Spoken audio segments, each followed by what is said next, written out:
أعوذ بالله من الشيطان الرجيم. بسم الله الرحمن الرحيم. الحمد لله رب العالمين والصلاة والسلام على سيدنا محمد وعلى آله وصحبه أجمعين. سبحانك لا علم لنا إلا ما علمتنا إنك أنت العليم الحكيم. رب اشرح لي صدري ويسر لي أمري واحلل عقدة من لساني يفقه قولي. أما بعد. Sambung sini kan? Qabla an yudkhilaha kan? Bismillahirrahmanirrahim. Wa bisanadil muttasil minna ila amiril mu'minin fil hadis Abi Abdullah Muhammad bin Ismail al-Bukhari rahimahullahu ta'ala qala babul istijmari witran. So hadis ini diriwayatkan oleh Abu Hurairah bahawa Rasulullah sallallahu alaihi wasallam bersabda, "Iza tawadda ahadukum," apabila mana-mana orang di kalangan kamu berwudu, maka hendaklah falyaj'al fi anfihi, dia jadikan alma, yakni air, masuk ke dalam hidungnya, kemudian summa liyansur, kemudian hendaklah dia buang air itu keluar, yakni istinsar. Wa man istajmara falyutir, siapa yang beristijmar, beristinja dengan batu, maka hendaklah dia menggunakan dalam bilangan yang ganjil. Wa idza staiqadha ahadukum, mana-mana di kalangan kamu apabila dia bangun, min naumihi, daripada tidur dia, falyaghsil, maka hendaklah dia basuh dahulu yadahu, tangan dia, yakni pergelangan tangan dia, qabla an yudkhilaha, sebelum dia masukkan tangan itu ke dalam bekas wudu ataupun air wudu. Fa inna ahadakum, kerana mana-mana orang di kalangan kamu tadi, la yadri, tidak mengetahui, aina batat yaduhu, di mana tangannya bermalam pada malam hari.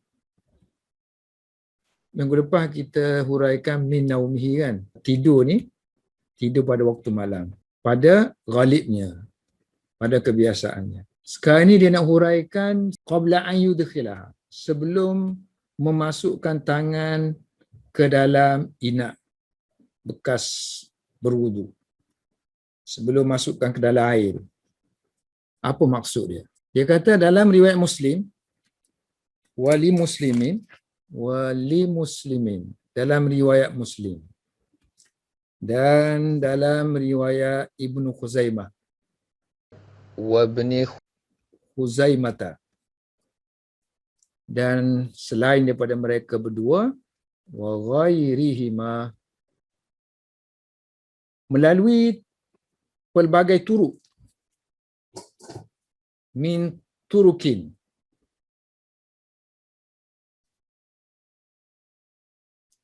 melalui jalan periwayatan yang pelbagai.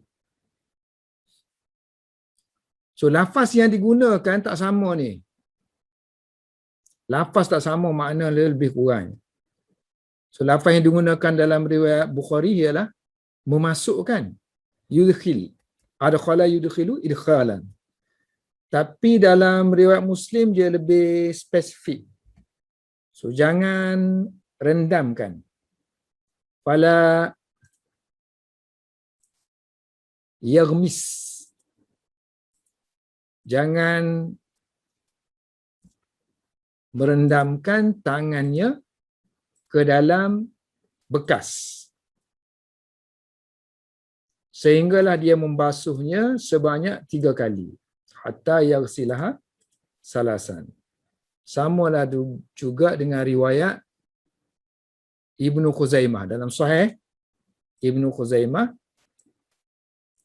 fala yaghmis yadahu fil ina hatta yaghsilaha salasan, sehingga dia membasuh 3 kali. So dalam riwayat mereka berdua ni ada 2 perkara yang tambahan.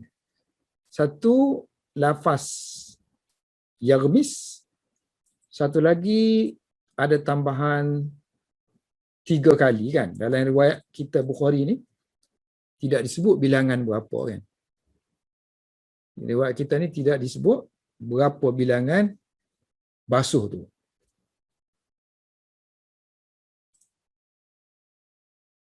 So fala yarmis yadahu. So jangan dia merendamkan.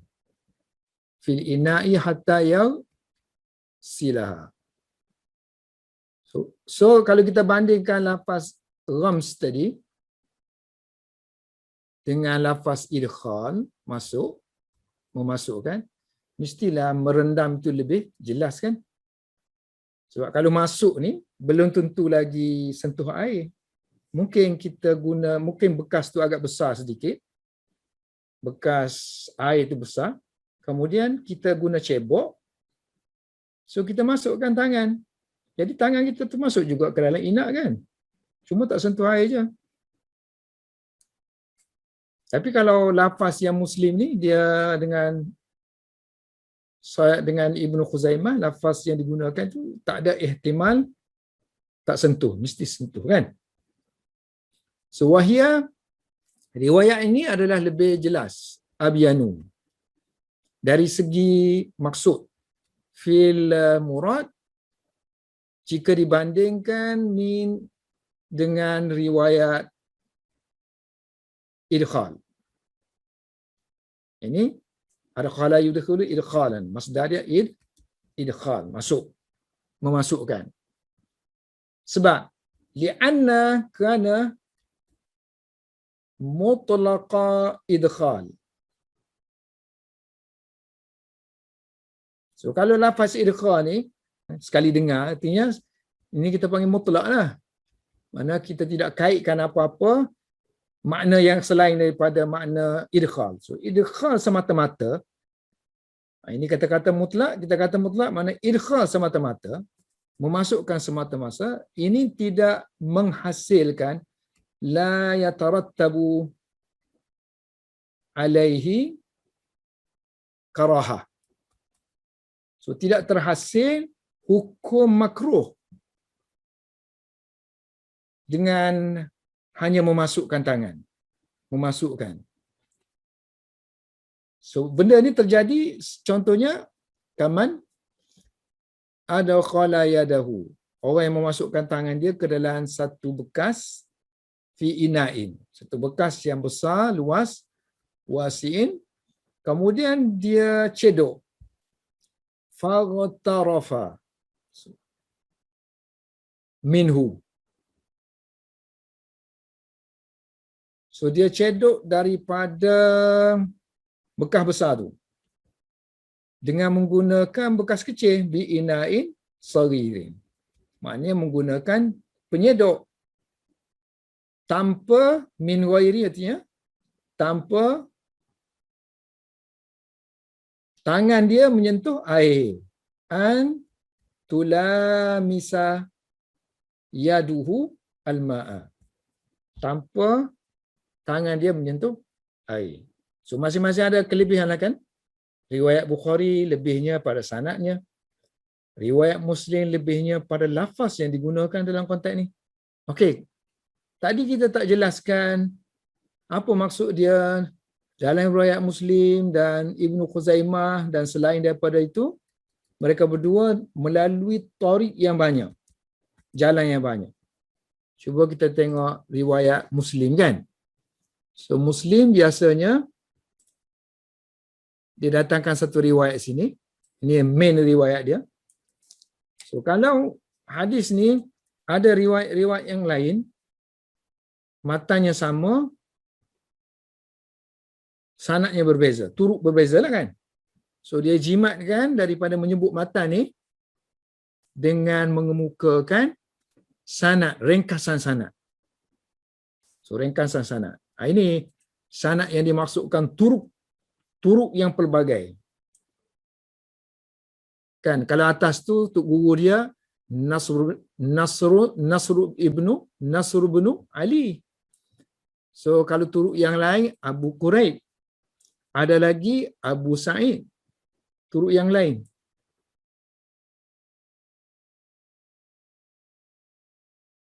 Kemudian ada lagi kedua-dua ni meriwayatkan daripada kalau Abu Quraib dia meriwayatkan daripada Abu Muawiyah. Kilahuma anil A'mash. So ambil daripada A'mash, daripada Abi Razin, Abi Saleh, Abu Hurairah. Kan? Kalau kita sini Abu Hurairah, Abdullah bin Syakik kan? Yang atas ni. Kalau Khuzaimah, Abu Hurairah, Abu Salamah. Ini dah lain dah. So Muslim dengan main yang Muslim punya, hadis main dia dengan hadis Ibnu Khuzaimah lain pada anak murid Abu Hurairah. Ini Abdullah bin Syakik. Dan satu lagi sini Abu Salamah. Tapi riwayat-riwayat yang lain ni, sanad-sanad yang dia berikan tanpa matan ni kan, matan ni dia hanya sebut bimislihi aja. Matan dengan matan yang sama. So, anak murid Abu Hurairah antaranya tadi selain daripada dua orang tadi ialah Abu Saleh sini.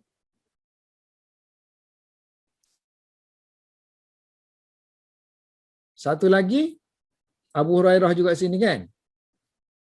So ada lagi Ibnu Musayyib. Ibnu Musayyib. So banyaklah turut-turut dia. Satu lagi dia tak sebut sini.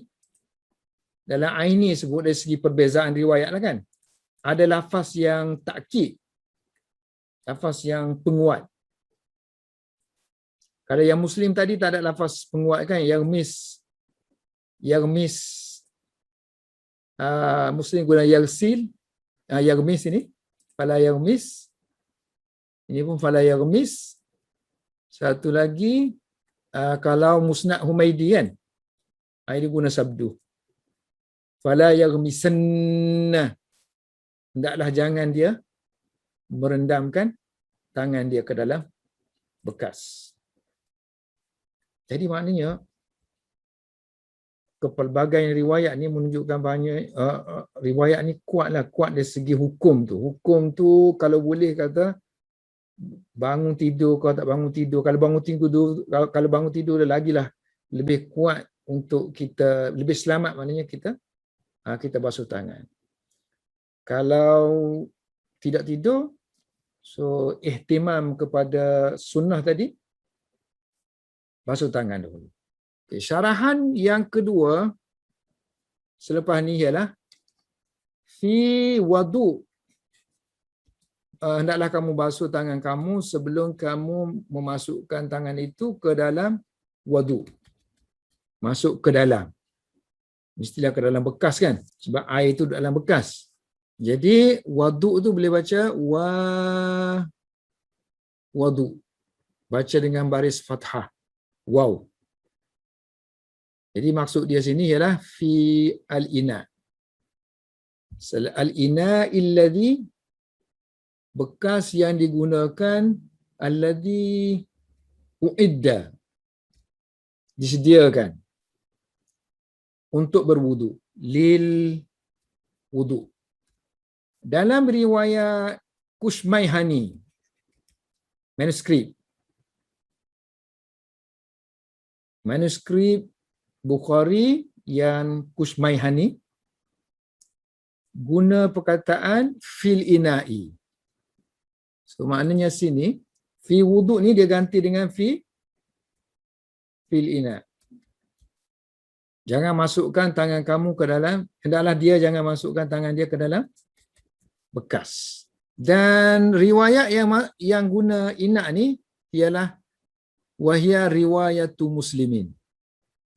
Riwayat yang ada dalam Muslim tapi melalui min turukin ukhra. Daripada tariq yang lain. Tariq mana? Okey, min turuk ukhra kan. Kalau kita ni riwayat siapa ni? Riwayat Abu Hurairah di sini. Anak murid dia Al-A'raj. Tapi riwayat Muslim di sini, Abu Hurairah, anak murid dia Jabir. Kemudian Abi Zubair, dah lain dah kan? Kita sini Abi Zinad, dia Abi Zubair. Kemudian Ma'qil, yang sini pula Imam Malik. So maknanya turut dia tu turut yang berlainan. So lafaz dia idza staiqadha ahadukum, mana-mana di kalangan kamu bangun daripada tidur, maka hendaklah dia fal yufrigh, hendaklah dia basuh tangan dia. Afragha ni habiskan air lah. So habiskan air itu cuci. Ala yadihi salasa marra, 3 kali. Qabla an yudkhila. Tengok lafaz ini guna adkhala yudkhilu. Yadahu fi ina. Ini ina. Dalam ina. Satu lagi perbezaan riwayat ialah Wali bin Khuzaimah. Wali bin Khuzaimah fi ina'ihi, so hendaklah dia fala yaghmis fala yudkhil, so jangan dia masukkan tangan dia ke dalam ina, ataupun ada atau sini, ataupun wadu'i, masuk dalam ina ke ataupun dalam air. So maknanya au ni au untuk atau kan, atau mana syak lah, sama ada ni ke sama ni, tak apa ingat tu, ala syakki. So kalau kita belajar nahwu kan, au tu antara ciri-ciri au ialah menunjukkan syak, ragu. Yang ni ke yang ni? Riwayat Ibnu Khuzaimah, Sahih Ibnu Khuzaimah. So riwayat dia Abu Hurairah juga, tapi anak murid lain. Anak muridnya ialah Abdullah bin Syaqiq. So lafaz yang digunakan fala yaghmis yadahu. So jangan dia masukkan, rendamkan tangannya ke dalam bekas ataupun ke dalam air wudu. Wadu'ihi hatta yaghsilaha, sehinggalah dia basuh. Jadi di sisi muhaddis, di sisi ulama, setiap lafaz yang digunakan itu perlu diambil kira dari segi luah, dari segi nahwu dalam bahasa Arab. Sebab Nabi ni bercakap dalam bahasa Arab. Bahasa Arab kena fikir cara Arab lah. So belajar bahasa Arab ni dia tak berapa susah lah untuk learning ilmu syariah. Dia kita kuat nahwu sarah tu juga. Vocabulary dia tak banyak sangat. Vocabulary hadis terhad banyak ni aja. Vocabulary Al-Quran terhad banyak tu aja. So dia tak banyak sangat. So kalau orang mengaji nak mengaji agama tapi dia tak mengaji nahwu saraf, dia kuat bahasa Arab kuat lain, so dia tak berapa boleh masuk dalam bidang tu lah. Sebab ni bidang mustalahat, bidang istilah. Jadi orang dia ingat kau syarah-syarah ni apa benda, syarah-syarah. Syarah hadis ni apa benda. Syarah hadis ni ialah kita setelah hadis tu sahih, kita akan perhatikan setiap satu perkataan tu. So maknanya kalau kita mempunyai kekuatan yang hebat dalam bahasa Arab, seperti macam ulama-ulama kan, yang besar-besar, so sebab tu dia boleh mengandaikan pelbagai hukum daripada satu teks. So wazahir ikhtisatu zalika bi ina'il wudu. So sekali baca kita ni apa yang kita faham? Kita faham bila dia sebut bekas wudu, ertinya bekas wudu lah. Khusus disebut bekas wudu. Sebab orang dulu memang untuk berwuduk tu dia dah tak bekas yang khusus. Kita tak ada bekas khusus, ada batang paik je. Dulu dia ada bekas yang khusus. Dan supaya air tu tak membazir, so dia punya bekas tu pun kadar-kadar je. Sebab tu timbul permasalahan di sini sama ada air tu najis tak najis, sebab bekas tu memang kecil pun. Kalau kita satu botol gitu je. So zahir daripada lafaz yang digunakan ni macam ni, fil ina, kemudian ada tafsiran lagi ini fi ina'i, kemudian fi wudu, bekas yang digunakan khas untuk wudu. So zahir daripada hadis ini ialah khusus. Ikhtisasu zalika, kes ini khusus kepada bekas wuduk saja, al-wudu. So bekas lain, bekas lain tu kias lah kan. Sebab tu dia kata sini kita attach kan. Kita joinkan, kita masukkan. Wa yulhaqu, dengan bekas wuduk ini ialah ina'ul ghusli, bekas yang digunakan untuk mandi wajib. Mandi wajib pun tathhir juga kan, untuk membersihkan juga, mengangkat hadas. Sama juga dengan wuduk untuk mengangkat hadas. Kerana ghusul ni sendiri ialah dalam tu ada wuduk. Li'annaha wudu'un. Dengan ada tambahan sikit kan. Wa ziyadatun. Anggota wuduk tu kita basuh, kita mandikan, kena air ditambah dengan semua anggota lain ditambahkan. Lepas tu, selain daripada dua tu, kias lagi dia kata. Wa kaza. Demikian juga. Baki, mana bekas-bekas yang lain. Kaza al-baqi al-aniyah. Inak ni tadi jamak dia aniyah. Kerana kita guna kiasan. Kerana kalau bekas tu bukan bekas wuduk pun masih dikira lah. Mana hatta bukan untuk ambil wuduk sekalipun kan. Maknanya untuk masukkan air, untuk nak ambil air tu kena basuh tangan. Lakinna fi istihbabi min ghairi karahatin li'adami wurudin nahi fiha anzalika. Tapi untuk yang bukan ni kan, yang bukan wuduk lah kan. Yang bukan wuduk tu dia sunat aja. Mana boleh pahala, maknanya kalau kita sebelum kita celup ini bekas tu kita nak ambil ke apa, so kita basuh tangan dulu, pahala fil istihbab. Tanpa sebarang hukum karahah. Min ghairi karahatin. Sebab karahah ni, hukum makruh ni hanya melibatkan wuduk. Sebab ada teks betul-betul kan. Teks tu berkenaan dengan ambil wuduk. Kalau yang bukan ambil wuduk, tidak ada lafaz hadis yang mengatakan jangan. Li'adami, kerana tiada wurudin nahi, adanya riwayat larangan berkenaan dengan karahah fiha kan. Li'adami wurudin nahi fiha fi idkhali al-yad, masukkan tangan ke dalam inak, mana-mana inak lah, fi inak yang lain ni. Anzalika, nahi daripada mencelup. Nahi daripada mencelup. Larangan daripada mencelup ke dalam bekas-bekas ni. Bekas-bekas yang selain daripada bekas-bekas yang digunakan untuk berwuduk dengan wusul. Wallahu alam. Hukum ni kan kita ijtihad aja. Jadi sebab itulah alim ulama belakang tu dia sebut wallahu a'lamu. Allah lah yang lebih mengetahui tentang hakikat sebenarnya hukum ni. So ulama ni dia nak mudahkan orang awam lah macam kita ni. Tak perlu lagi fikir banyak lah nak ijtihad ke apa ke, kita tak pandai kan. So dia orang tolong selesaikan. So kita tinggal amal je lah. Okey, dalam hadis kita ni hanya sebut inak kan. Sebut inak.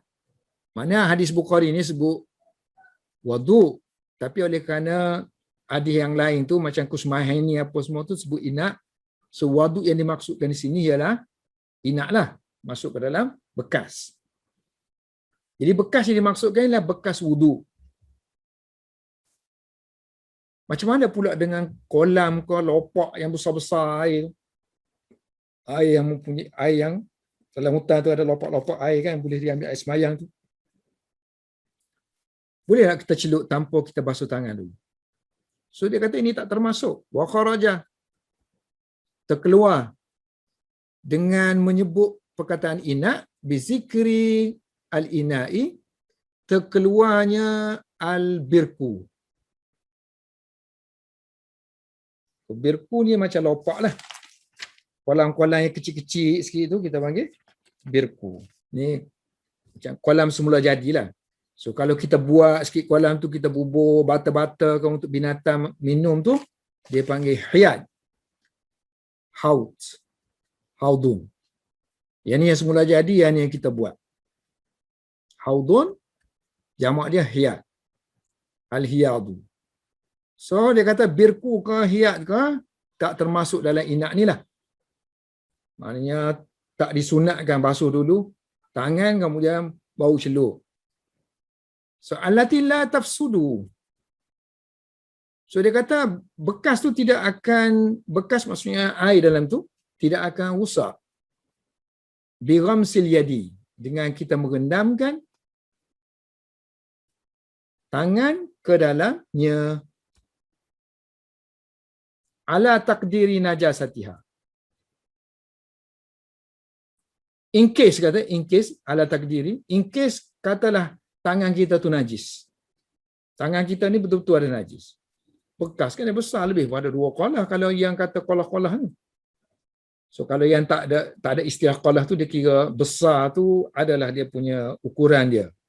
Kalau mazhab Hanafi, ukuran besar dia tu, saiz tu, iaitu bila kita gerakkan tangan kita sebelah sini, maka air sebelah sana tu dia tak bergerak.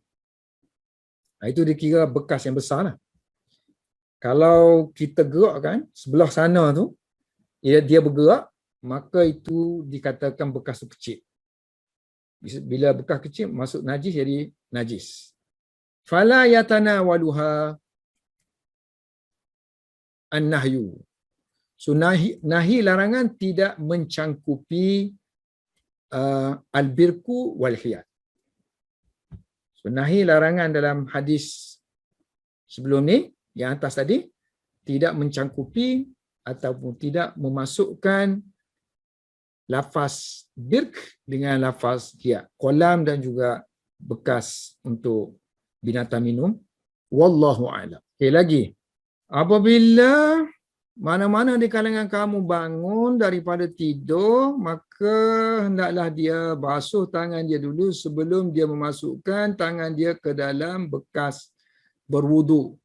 Kerana sesungguhnya mana-mana di kalangan kamu tu, fa inna ahadakum la yadri, kan? Mana-mana di kalangan kamu ke dia nak hurai? Mana-mana fa inna ahadakum. So bukan fa inna tu, bukan ahadakum.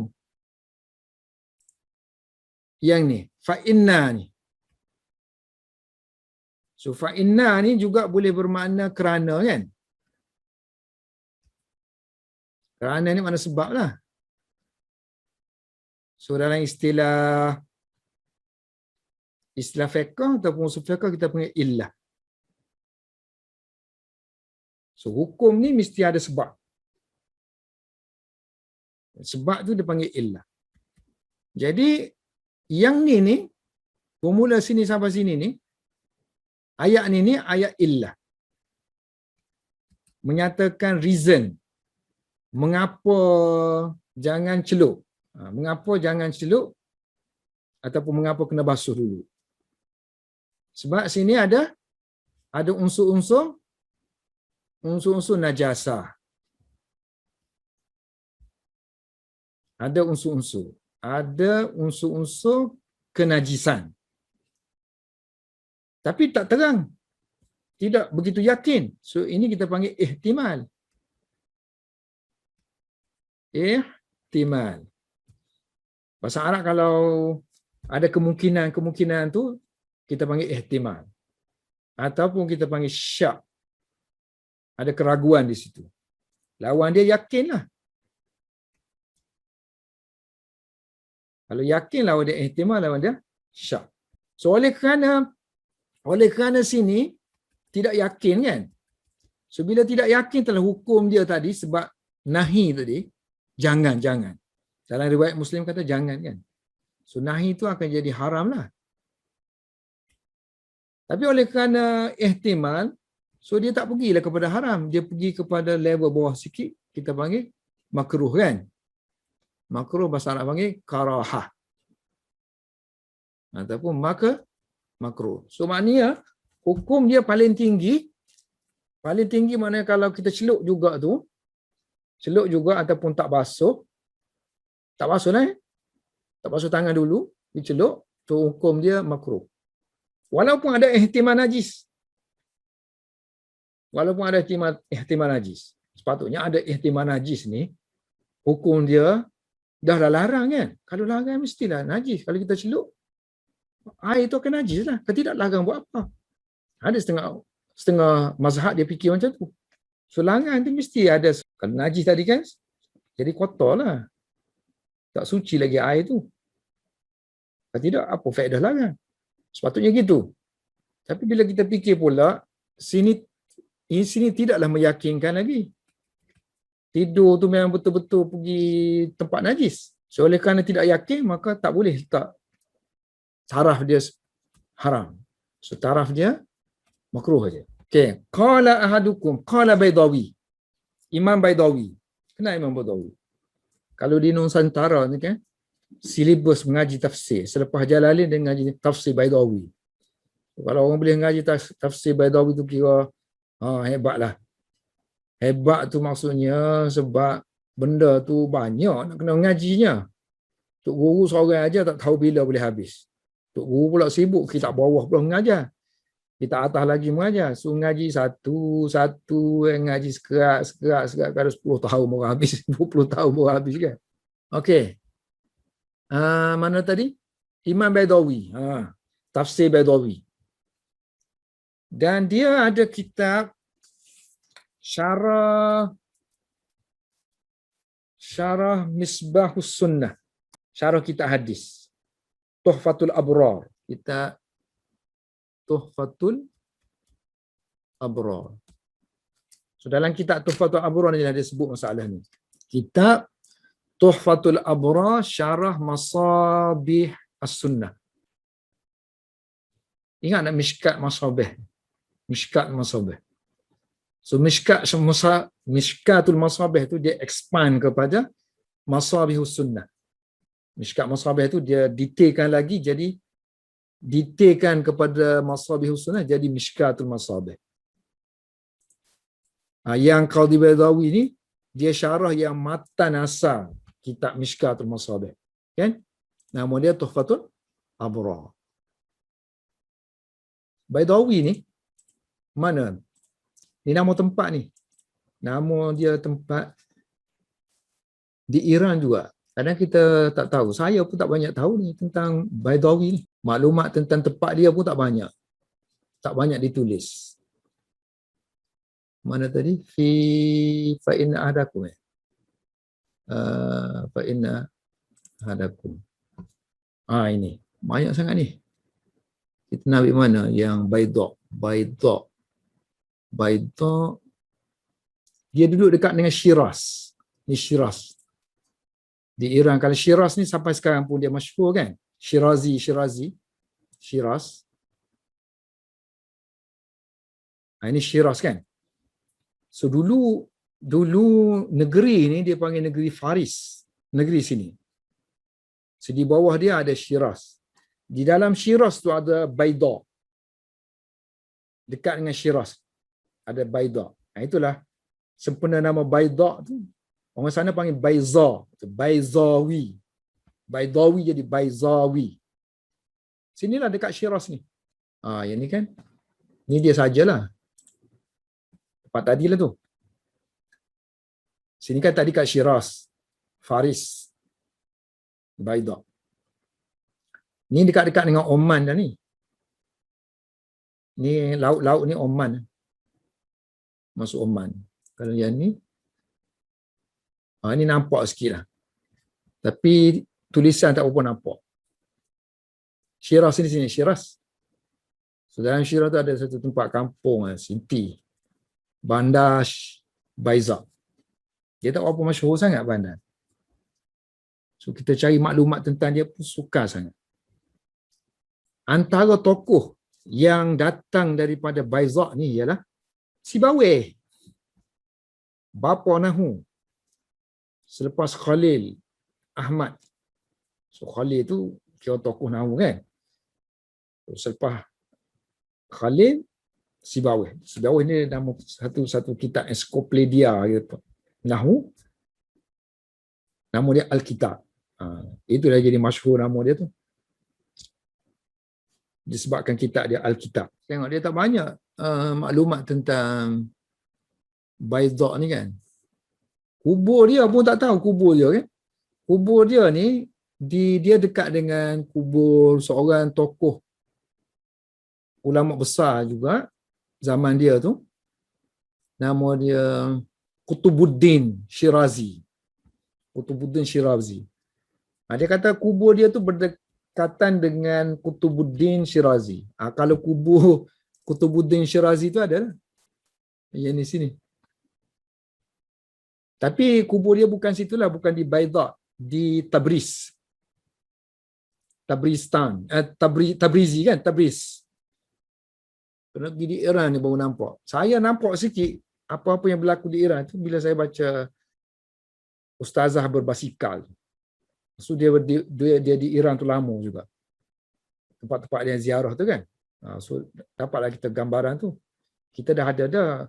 Sebab ulama-ulama kita dulu kebanyakan daripada Iran kan. So, Iran dulu tu Sunni. So dapat gambaran lah.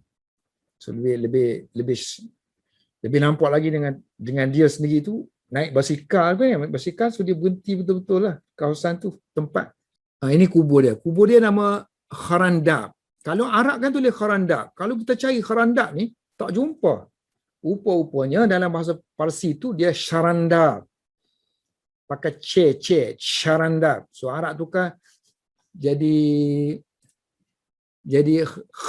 Kharandab. So Kharandab. Kharandab. Mana dah tahu kan nanti kok kita sampai di situ nanti. Adalah sebab kita boleh cari tempat-tempat macam tu kan. Ini tempat Imam Baydawi. Ini Tabriz. So Tabriz. Satu lagi. Mana? Yang ni dah. Yang ni. Kharandab. Mana Kharandab? Ni. Dia spelling macam ni. Sharandab. Pakai chair. Kalau besar kan tak bunyilah kot. Sharandab. Ni semua ni di Tabriz lah. Tabriz. Ini kubur dia di sini. Di Sharandab. Sebab dia wasiat dia kata kalau aku mati ni tanam dekat Qutubuddin Shiraz. Ini Tabriz. Ini Sharandab. Saya cari mula-mula tu susah nak cari. Sebab dia tulis di Arabisasi kan. So kita nak cari yang dalam peta tu tak jumpa. Kalau Baydha pula di tempat lain pun ada, di Palestin, Syria pun kan. Libya. Tapi dia spelling dia lain. Ni dia dekat dengan Oman lah. Sini. Dia ada satu bandar Abbas ini. Ini yang ustazah berbasikal dengan suami dia tu. So dia pusing-pusing daripada atas tu, naik turun bawah ni. So dia pergi ke bandar Abbas ini untuk dia masuk ke Oman naik feri kat sini. UAE. Jauh tu naik basikal tu. Masuk daripada ni lah. Turkmenistan apa semua ni. Stan dia masuk. Pergi Tehran, pergi Asfahan, masuk sini dia pergi bawah. Sampai ke bawah ni. Dia ada dua grup lah. Satu grup kawan dia, satu lagi tu. Masa tu dia orang pergi kat Bukhara. So dia orang tak pergi. So kita adalah kita maklumat tentang Bukhara dengan Naisapur. Sebab Imam Muslim dia orang pergi yang satu grup lagi sekali dengan dia tu. Yang tu tak naik basikal. Cuma dia orang bertemu di poin-poin tertentu. Lepas tu baru dia orang pergi meneruskan perjalanan. So nama dia sebenarnya tadi Qadi Nasiruddin.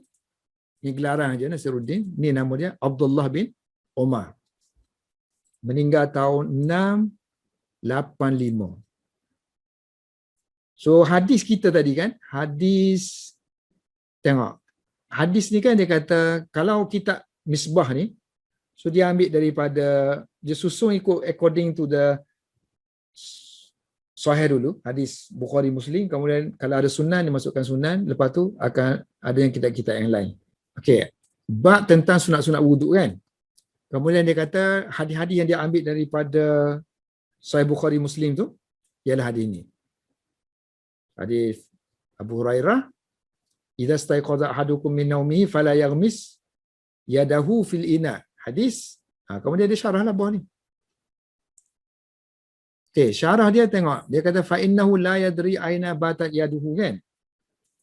Ini sebiji yang Ibn Hajar ambil ni. Sini. Dia ubah sikitlah kalam dia. Dia kata perkataan ni kerana orang tu dia tak tahu di mana dia bermalam tangan dia. Ini menunjukkan yadullu ala anal ba'isa alal amr. Perkara yang menyebabkan amar, larangan, suruhan ni. Suruhan supaya membasuh tangan dulu tu untuk basuh kerana ada kemungkinan najis, ihtimal najasah.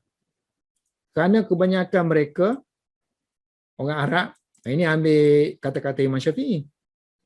Kerana kebanyakan mereka beristinja dengan batu.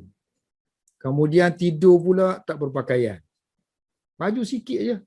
Waktu nak buat sembahyang. Jadi kemungkinan tangan mereka itu akan sampai ke lubang-lubang lah.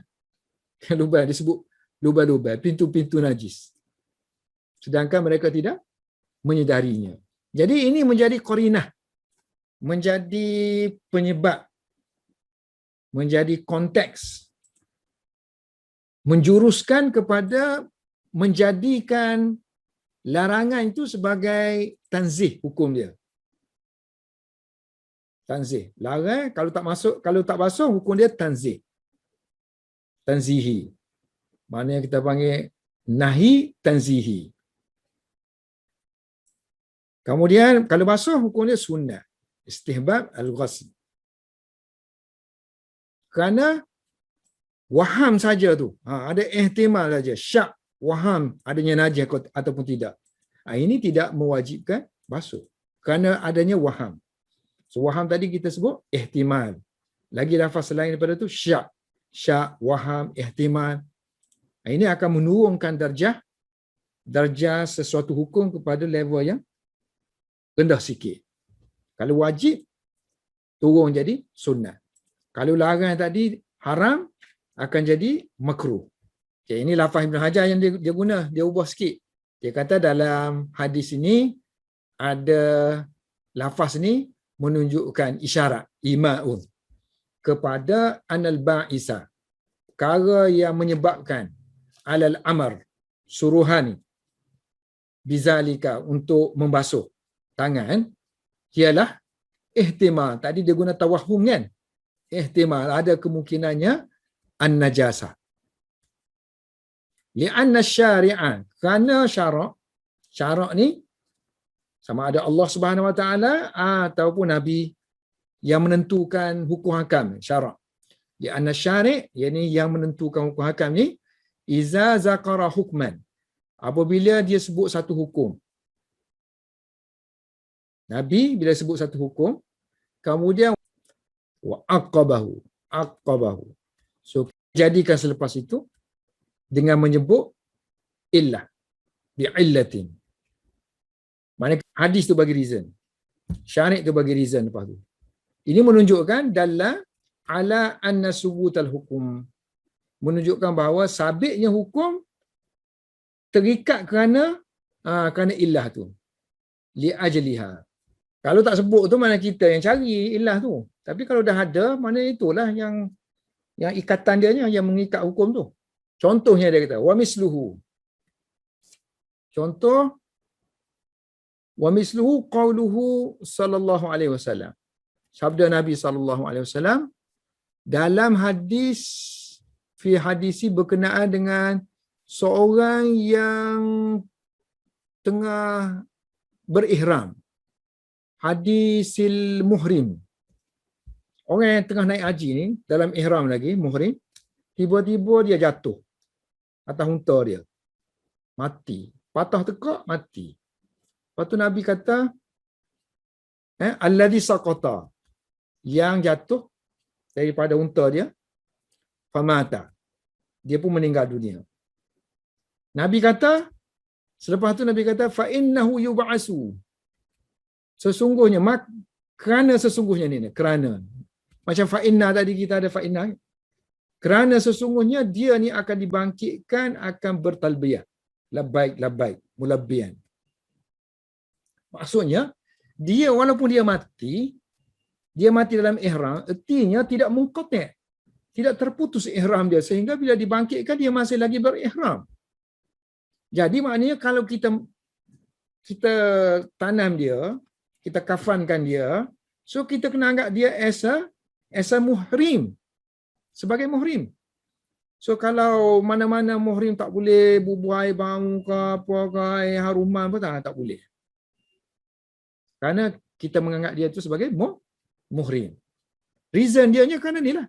Kerana Rasulullah sebut gini, maka hukum akan melibatkan semasa nak kafankan dia tu macam mana. Ikut seperti orang yang sudah habis ihram ke ataupun orang yang masih lagi berihram. Ba'da nahyihi, selepas Nabi melarang mereka daripada at-tatyibihi, daripada memasukkan, melomorkan bau-bauan kepada dia. So Nabi larang ni kan. So larang ni mungkin orang tengok larang ni makruh ke, paling tinggi contohnya kan. Tapi oleh kerana sini dia kata fanabbaha ala illatin nahi. So Nabi memberi tambih tentang sebab larangan tadi. Wa huwa qawnuhu, so illah dia ialah kerana dia masih lagi berihram, muhriman. Ni yang Nabi sebut tu kan. Hadis dia ialah hadis dalam Bukhari ada banyak 2-3 tempat. 1, 2, 3, 4, 5. 5 tempat Imam Bukhari masukkan hadis ini dalam kitab Bukhari dia. So hadis ini diceritakan oleh Ibnu Abbas. Dia kata ada seorang lelaki, dia duduk berdiri di Arafah tu, wukuf di Arafah.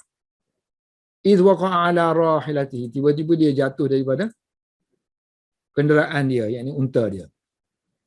Kemudian dia kata unta dia tu mencederakan dia sampai patah leher. Lalu Nabi pun semasa nak mandikan dia tu, Nabi kata irsiluhu, mandikan dia dengan air, dengan daun bidara. Kemudian kafankan dia dengan 2 pakaian. Dan jangan masukkan bau-bau haruman. Wala tuhannituhu. So jangan memasukkan minyak wangi pada kafan itu. Tak boleh juga tutup kepala dia. Wala tukhammiru ra'sahu. Kerana dia ni nanti akan dibangkit pada hari kiamat dalam keadaan bertalbiyah. Masih lagi muhrim. Mulabbiyan artinya yaqulu labbaik Allah, labbaik Allah. Okay, ini sebagaimana keadaan dia sebelum dia mati tu. Dalam riwayat yang lain disebut fa innahu yub'asu yuhillu wala tuqarribuhu tiban. Jangan kamu dekatkan, jangan kamu kenakan haruman kepada dia. Tadi wala tuqarrimu, riwayat yang sebut wala tuqattu ra'sahu. Jangan kamu tutup kepala dia. Kalau Maliki dengan Hanafi, so dia kata inqita' dah. Habis dah ihram dia. So boleh dibuat apa-apa kat tadi dia sebagaimana orang hidup. Wa yuf'alu bihi ma yuf'alu bil hayy. Akhi la yadri pula. Fa inna ahadakum la yadri. Kerana sesungguhnya mana-mana orang di kalangan kamu itu tidak mengetahui. Fihi annal illah. Tadi kan dia sebut illah. Reason. So sekarang ni dia nak detailkan lah illah yang dia maksudkan tu. Fihi dalam lafaz ni ada illah larangan. Anna illatan nahyi ialah ihtimal. Ihtimalun. Ada syak, ada kemungkinan. Adakah halaqat yaduhu? Adakah tangan dia itu akan bertemu dengan sesuatu kan? Yu'assiru. Sesuatu yang memberi kesan kepada air. Filma. Ataupun tidak memberi kesan. Yalah, larang tu mestilah ada benda pada tangan kita tu kan, yang menyebabkan air itu nanti akan jadi kotor. Dia panggil memberi kesan kepada air tu. Taksir dia panggil. Taksir.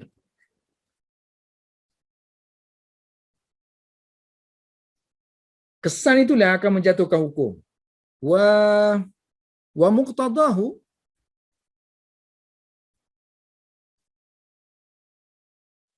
ilhaqu man syakka fi zalika walau kana mustayqizan. So wa muqtadahu, apa yang difahami daripada illah ni ialah kita attachkan, so kita joinkan, kita masukkan orang yang syak pada hukum ini, walaupun dia tidak bangun daripada tidur.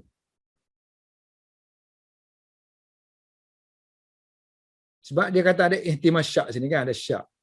So betulnya semua orang syak lah, tak kira bangun tidur tak bangun tidur pun. Sebab ada perkataan syak, ragu. Ada kemungkinan.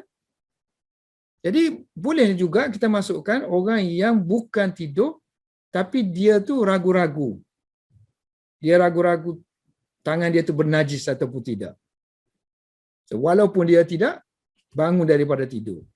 So asalkan kita ada ragu dekat tangan kita tak berapa tak berapa cuci kan. So kita dinasihatkan membasuh tangan dahulu. So daripada tu apa yang kita boleh faham? Wa mafhumuhu, sebab sini syak kan. Lawan dia orang yang yakin. Wa mafhumuhu anna man, siapa yang dara yadri, mengetahui, aina, di mana, batat yaduhu, di mana tangan dia bermalam. Kalau orang yang dengan yakinnya, dia tahu. Macam mana boleh tahu? Contohnya kita masukkan sarung tangan. Kita pakai sarung tangan putih. Tengok pagi-pagi putih seperti biasa. Artinya dengan yakin kita mengetahui bahawa tangan kita tu tidak bermalam di tempat yang najis, kan? So mafhum dia, siapa yang mengetahui di mana tangan dia bermalam. Contohnya seperti orang yang kaman laffa, seorang yang lipatkan, mana balut atas tangan dia itu khirqatan. Kain, cebisan kain. Kalau kita sarung tangan, senang, faham? Dulu mana ada sarung tangan, so dia ikat lah, dia kata. Andaian dia kata ikat tangan tu, masalan, contohnya. Kemudian dia bangun daripada tidur. Fastaiqadha. Wa hiya ala haliha. Khirqah tadi seperti sedia kala.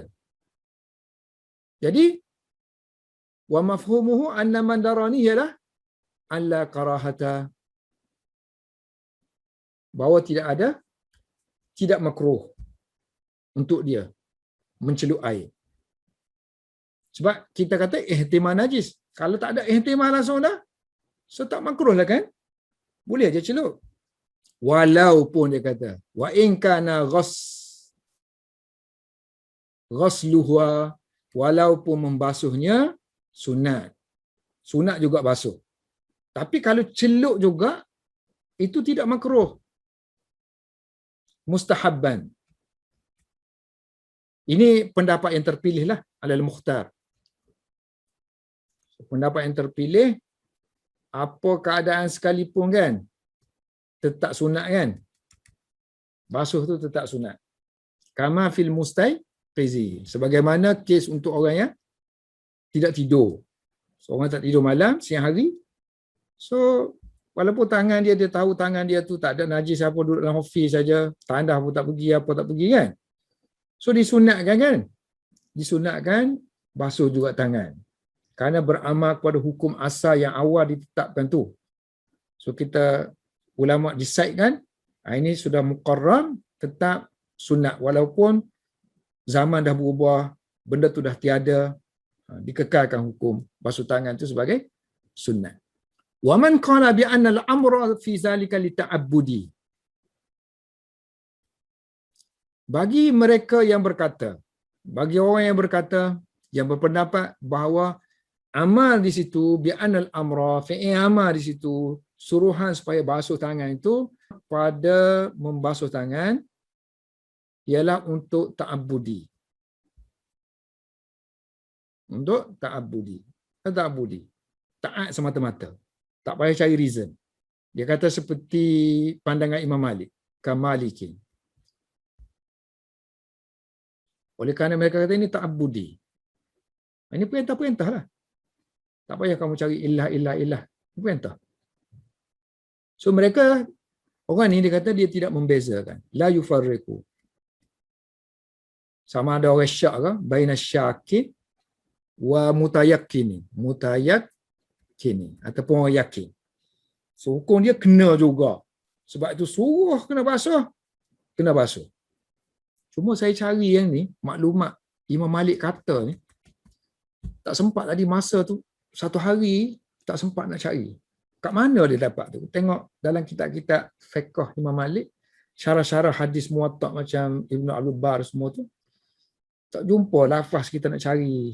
Kita tengok tempat-tempat hadis ni, dibincangkan tak ada sebut tentang Imam Malik kata tentang ta'abbudi tu. Dalam fiqh dia pun, maknanya kitab-kitab fiqh, mereka pun tak ada disebut tentang ta'abbudi. Kalau ada pun dia tidak secara langsung gitu. Ini banyak saya kumpulkan kitab-kitab yang dalam fiqh dia, cuba baca tu tak dapat yang soreh. Dalam kitab Mudawwanah dia, ada ta'abbudi sini pun bab lain. Apa dia kata ni? Lam tazhar lana hikmatuhu. Hadha qaulu Ibn Qasim. Ini kata-kata Ibn Qasim, bukan kata-kata Imam Malik. Ini pendapat Ibn Qasim. Ibn Qasim ni anak murid Imam Malik lah. Tapi ada juga anak murid yang lain macam Ashab ni kata hadis tu bermu'allal. Taklil macam kita dah sebut kata tadi. Taklil. Bukannya ta'abbudi. So taklil dia syak. Ini kalau basuhan tiga ni dia kata ta'abbudi. Nantilah saya tengok sekali lagi. Tak sempat nak baca elok-elok. Okay, satu lagi masalah yang timbul tentang kalau kita buat secara halus-halus, perhatian ni.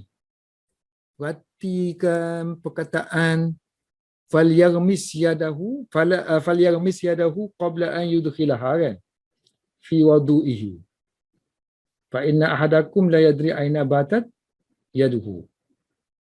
So mestilah tangan kita tadi ditakdirkan ada najis. Contohnya kalau ada najis. So najis tu kena air. Najis tu kena air. Jadi najis kena air. Najis memberi kesan kepada air. Baik sekarang ini najis kan? Air duduk situ. So kita kenakan najis kata air. Satu lagi keadaan, najis duduk serta kita nak basuh najis. Kita ambil air, basuh najis. Sama-sama kena kan? Yang ni najis kena kepada air. Satu lagi, air kena kepada najis. Ada najis, kita basuh najis. Sama juga. Kena najis tu kena air. Yang ni, air duduk gitu, macam kes ni, air wudu, dalam bekas, kemudian kita celup tangan kita, takdirkan ada najis. Kena najis. So maknanya najis memberi kesan kepada air. Satu lagi, air memberi kesan kepada najis. Adakah kedua hukum ni sama? Daripada ni kita faham, bila Rasulullah larang tu, ertinya najis memberi kesan kepada air. Kalau tidak, masakan ada larangan. Okay. Istadalla yastadilli ustudilla. wastudilla tu wastudil la, dibuat dalil, dijadikan dalil dengan hadis ni, dengan tafriqati, perbezaan antara yang anak kata tadi, wurudil ma', air itu sampai, air itu kena kepada najis, ala najasati, between, antara yang ni dengan najis tu kena baina wurudi najasa, najis tu kena kepada air, alal ma'. Kan, kalau kamu baca hadis tu, jelas tak jelas perbezaan dua tu? Jelaslah. Wa huwa zahir. Ini juga jelas. Satu, jelas kan hadis ini sebagai bukti bahawa berlakunya perbezaan. Apa yang bezanya? Maknanya kalau kena najis, najis duduk atas, kena air di bawah, maka najis memberi kesan kepada air. Tapi kalau najis, kalau air duduk atas, kita kenakan kepada najis, najis tidak, air tidak akan jadi najis. Kalau air najis, maka sampai bila tak akan berlaku penyucian. Kita nak cuci najis, asyik kena aja najis tu, asyik air tu akan jadi mutanajis je. Kan? Sampai bila tak akan bersih. Jadi maknanya air yang kena najis tidak najis. Najis yang kena air itu najis. Air akan jadi najis. Wa ala an najasata, ni kan dia terangkan yang ni. Ini menjadi dalil juga hadis ni bahawa annan najasata, najis tadi memberi kesan kan? Tu'assiru fil ma', memberi kesan pada air. Ini pendapat yang sahihu. Cuma sekarang ni, masalah kita sekarang ni, benda tak berlaku lagi. Kan, bangun tidur, ada kemungkinan, tak ada kemungkinan. So yang kita hanya ada ialah perkataan taksir saja. Perkataan memberi kesan saja. Jadi memberi kesan ni dia luas. Dia umum, taksir.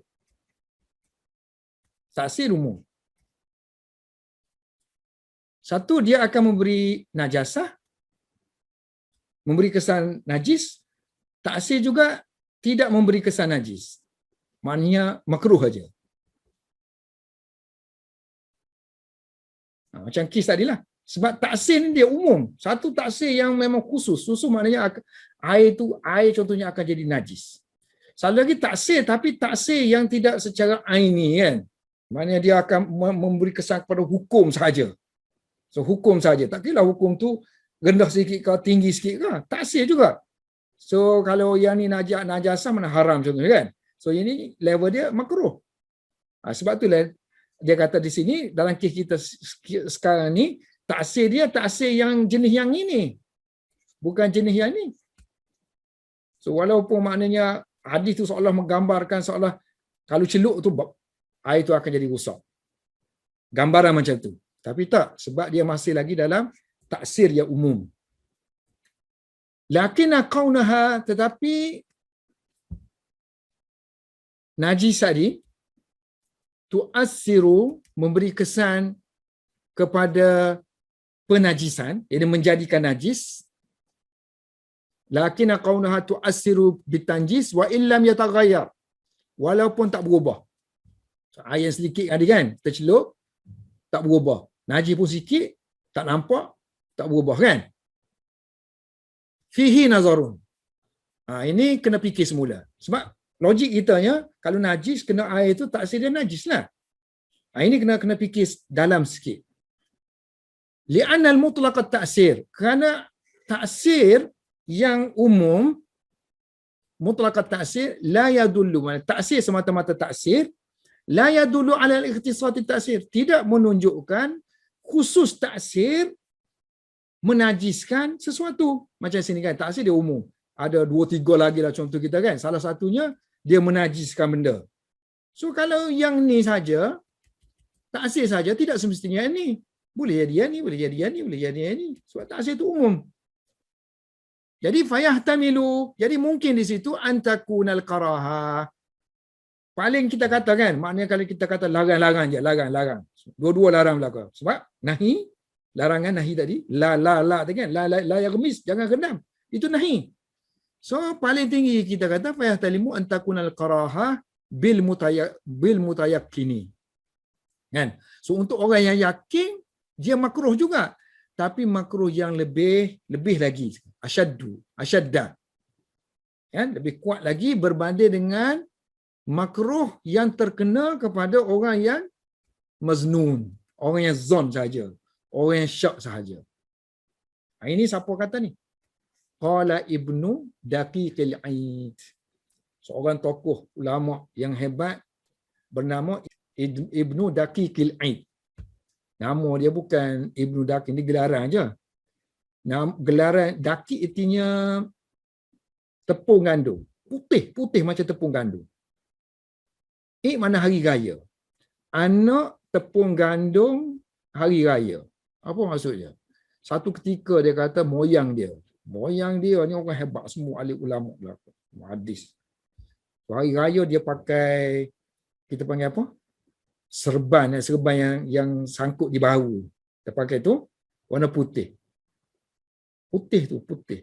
Mungkin waktu tu orang tak tengok, orang tak pernah pakai macam tu. Dia pakai. Jadi orang tengok tu lalu memberi gelaran kepada kita. Ni si yang pakai benda putih pada hari raya. Lekat nama dia. Kemudian lekat nama ke ayah dia, Ali. Ayah Ibnu Daqiq Aid. Bubuh nama ayah dia juga.